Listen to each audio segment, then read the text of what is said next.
ପାଳଙ୍ଗ ଶାଗ ଆଳୁ ମଟରକୁ ଥରେ ଏମିତି ନୂଆ ପ୍ରୋସେସ୍ରେ ବନାନ୍ତୁ, ଦେଖିବେ ଛତୁ ମସଲା ଖାଇଲା ପରି ଲାଗିବ। ପ୍ରଥମେ ପାଳଙ୍ଗ ଶାଗକୁ କଟିଂ କରି ଭଲସେ କ୍ଲିନ୍ କରି ଧୋଇଦେବା। ଆଳୁକୁ ବି କଟିଂ କରି ଭଲସେ କ୍ଲିନ୍ କରି ଧୋଇଦେବା।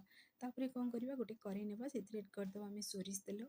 ଆଳୁ ମଟରକୁ ଏଡ଼୍ କରି ଟିକେ ଭାଜିକିରି ଆମେ ବାହାର କରିଦେବା ଗୋଟେ ବାଉଲକୁ। ଯେହେତୁ କରେଇରେ ତେଲ ଅଛି, ସେଇଥିରେ ଆମେ ଅଦା ରସୁଣ କଞ୍ଚା ଲଙ୍କା ଧନିଆର ପେଷ୍ଟ ଦେବା। ତାକୁ ଭଲସେ ଟିକେ କଷିଦେବା। ଗୁଣ୍ଡ ମସଲାରେ ହଳଦୀ ଗୁଣ୍ଡ, ଲଙ୍କାଗୁଣ୍ଡ, ଗରମ ମସଲା, ସ୍ୱାଦ ଅନୁସାରେ ଦେଇଦେବା ଲୁଣ, ଟମାଟୋକୁ ଏଡ଼୍ କରି ଭଲସେ ଟିକେ ମିକ୍ସ କରି ଟିକେ କଷିଦେବା। କଷି ହେଇସାରିବା ପରେ ପୁଣି ଥରେ ଆଳୁ ମଟରକୁ ଏଡ଼୍ କରି ଭଲସେ ଟିକେ ମିକ୍ସ କରିବା। ତାପରେ ପାଳଙ୍ଗ ଶାଗକୁ ଦେଇକରି ଆମେ ଭଲସେ ମିକ୍ସ କରିସାରିବା ପରେ କଭରକୁ ଟିକେ ବନ୍ଦ କରିଦେବା, ଟିକେ ସିଝିବାକୁ ଦେବା।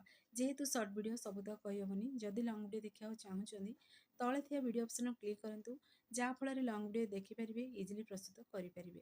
ତ ଦେଖନ୍ତୁ ଆମର ଫାଇନାଲି ରେସିପିଟି ବନିକି ରେଡ଼ି ହେଇସାରିଲାଣି। ତ ଆପଣମାନେ ଘରେ ଆକୁ ନିହାତି ଟ୍ରାଏ କରନ୍ତୁ, ରୁଟି ଭାତ ସହିତ ଏନ୍ଜୟ କରନ୍ତୁ।